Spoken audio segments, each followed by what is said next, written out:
రుచి చూపే చిత్రాలే సవ్వడితో సంగీతం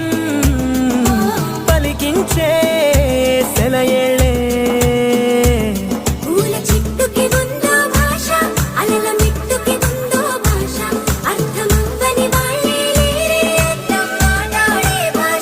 పలకరింపే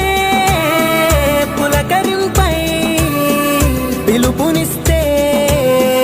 పరవశించడమే మనసుకి తెలిసిన భాష మమతలు పంచే ఊరు ఏమిటి దానికి పేరు